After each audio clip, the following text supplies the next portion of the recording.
ይህ ታሪክ ተራ የሀብት ማማ ላይ የመውጣት ታሪክ አይደለም። ህልምን የመከተል፣ አዳዲስ ሐሳቦችን የማሰብ፣ በፈተናዎች ውስጥ የመጽናት፣ ትችቶችን በሥራ የመመለስና ባልተኬደባቸው የአፍሪካ ዳገትና ቁልቁለቶች የመጓዝ ታሪክ ነው። ከናይጄሪያ እስከ ኢትዮጵያ፣ ከአፍሪካ እስከ ዓለም አቀፍ መድረክ ድረስ አነጋጋሪ የሆነ ስብዕና አልሃጂ አሊኮ ዳንጎቴ።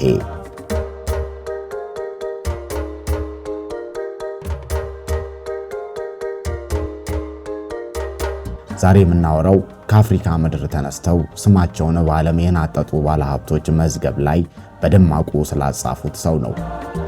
የአሊኮ ዳንጎቴ የግል የተጣራ ሀብት ከ11 እስከ 13 ቢሊዮን ዶላር አካባቢ ሲሆን እሱ የሚመራው የኩባንያው አጠቃላይ ንብረት ግን ከ30 ቢሊዮን ዶላር በላይ ይገመታል። ይህ ሀብት ወደ ምስራቅ አፍሪካ በተለይም ወደኛዋ ሀገር ኢትዮጵያ በመምጣት ታላቅ አሻራ እያረፈበት ይገኛል።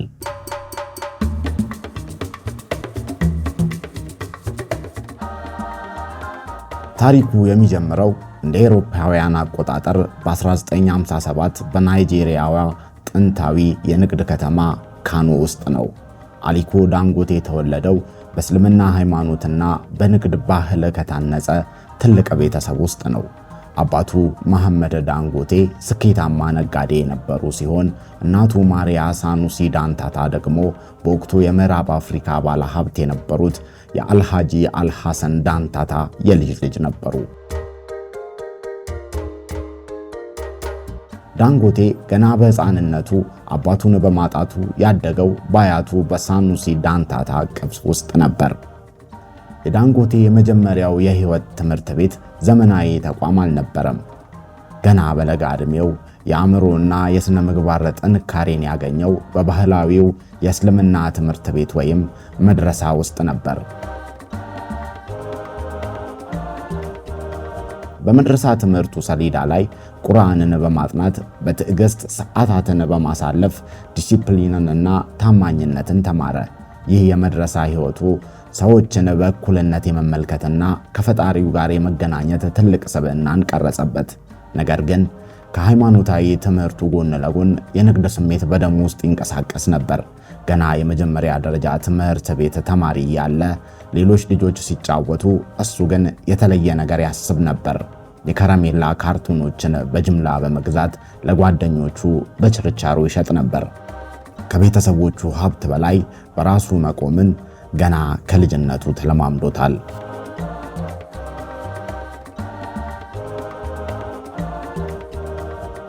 ዳንጎቴ የ21 ዓመት ወጣት እያለ ከግብፅ ካይሮ አርቲስቲክ ዩኒቨርሲቲ በቢዝነስ ትምህርት ከተመረቀ በኋላ ወደ ትልቁ የንግድ ዓለም ለመግባት ወሰነ። ወደ አያቱ ዘንድ በመሄድ የንግድ ዕቅዱን አቀረበ።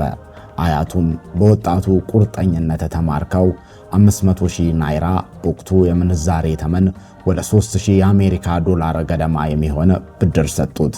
ነገር ግን አንድ ጥብቅ ቅድመ ሁኔታ ነበረ፣ ገንዘቡን በ3 ዓመት ውስጥ መመለስ አለብህ የሚል። ዳንጎቴ ወደ ሌጎስ ከተማ ተጓዘ። እዚያም እንደ ሲሚንቶ፣ ስኳርና ሩዝ ያሉ መሠረታዊ ሸቀጦችን ከውጪ በማስመጣት ማከፋፈል ጀመረ። ዳንጎቴ የተሰጠውን የ3 ዓመት የብድር ጊዜ አልጠበቀም። በቀን 18 ሰዓታት እየሰራ ያለ እረፍት በመትጋት የተሰጠውን ብድር በ3 ወር ውስጥ ብቻ ሙሉ በሙሉ መለሰ።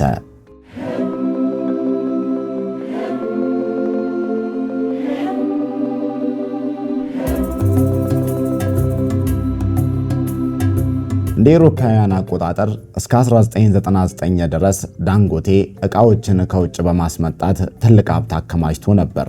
ነገር ግን አፍሪካ በራሷ መቆም አለባት የሚለው ህልሙ ዝም አላሰኘውም። ዕቃዎችን ከውጭ እያስመጡ መሸጥ ሀገርን የውጭ ምንዛሪ እንደሚያሳጣና ለፖሊሲ መለዋወጥና ጫና ተጋላጭ እንደሚያደርግ ተረዳ። በመሆኑም በሀገር ውስጥ ሲሚንቶ ለማምረት ወሰነ።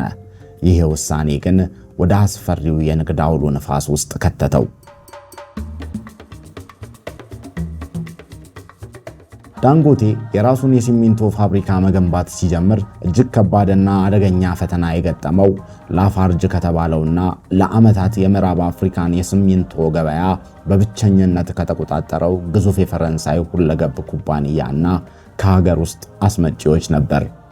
የውጭ ኩባንያዎቹና ጥቅማቸው የተነካባቸው ነጋዴዎች ዳንጎቴን ከገበያ ለማስወጣት ቆረጡ።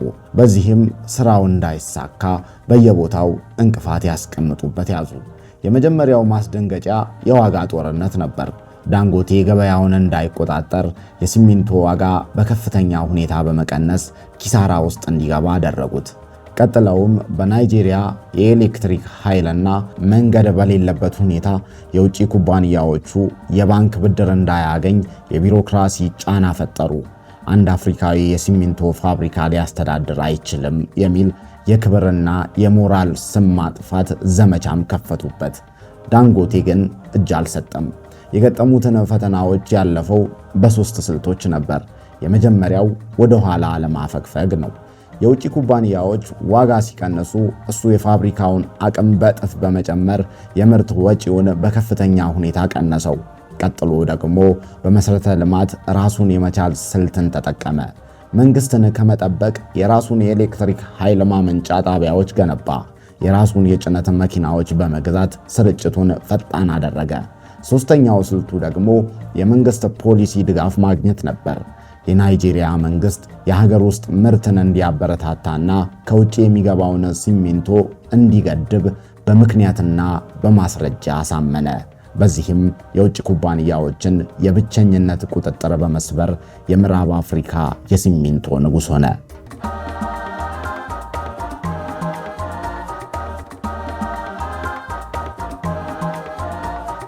ዛሬ የአሊኮ ዳንጎቴ የግል የተጣራ ሀብት በፎርብስ መዝገብ መሰረት ከ11 እስከ 13 ቢሊዮን ዶላር አካባቢ ሲሆን እሱ የሚመራው የኩባንያው አጠቃላይ ንብረት ግን ከ30 ቢሊዮን ዶላር በላይ ይገመታል።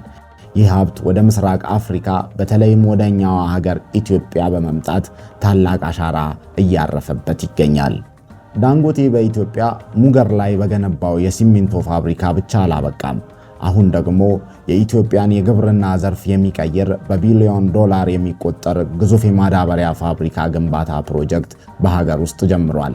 ይህ ፋብሪካ ሲጠናቀቅ ኢትዮጵያ ለማዳበሪያ የምታወጣውን የውጭ ምንዛሪ የምታስቀርበትና አርሶ አደሩም በወቅቱ ምርት የሚያገኝበት የታላቅነት መንገድ ነው።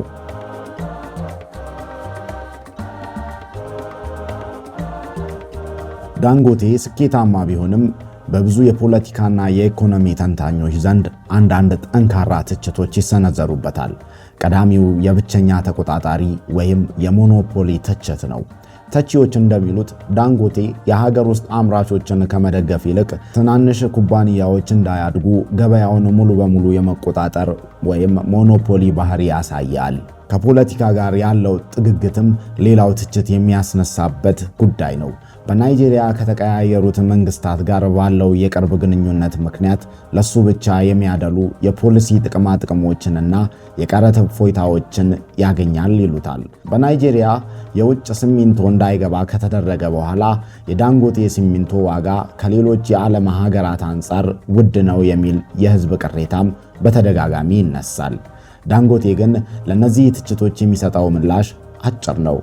እኔ አደጋዎች ወዳሉበት አፍሪካ ቢሊዮኖችን ይዤ እገባለሁ። ማንም ኢንቨስት ማድረግ በማይፈልግበት መሰረተ ልማት ላይ ገንዘቤን አውላለሁ። ስለዚህ መንግስታት እኔን መደገፋቸው ሀገርን ማዳን ነው ይላል። የአሊኮ ዳንጎቴ ታሪክ የሰዎችን ስሜት የሚነካው ዝም ብሎ የዶላሮች ክምችት ስላለው አይደለም። ታሪኩ በጥንታዊው መድረሳ ውስጥ የተማረውን ትዕግስት፣ ከቤተሰቡ የወረሰውን የንግድ ጥበብና በፈተናዎች ፊት የማይበገር አፍሪካዊ ኩራትን ያሳየ በመሆኑ ነው። እሱ በተግባር ያሳየን ትልቁ ቁም ነገር የአፍሪካን ችግር መፍታት የሚችሉት አፍሪካውያን ራሳቸው ናቸው የሚለውን እውነት ነው። የዳንጎቴ ታሪክ ለእያንዳንዱ አፍሪካዊ ወጣት፣ ለእያንዳንዱ ህልም አላሚ ትልቅ መልእክት አለው። መነሻህ ምንም ይሁን ምን ጉዞ በስንት ውጣ ውረድና ትችት የተሞላ ቢሆንም በውስጥ ያለው ህልም ከገጠሙ ፈተናዎች ከገዘፈ አንተም የአንተንና የአህጉርህን ታሪክ መቀየር ትችላለህ።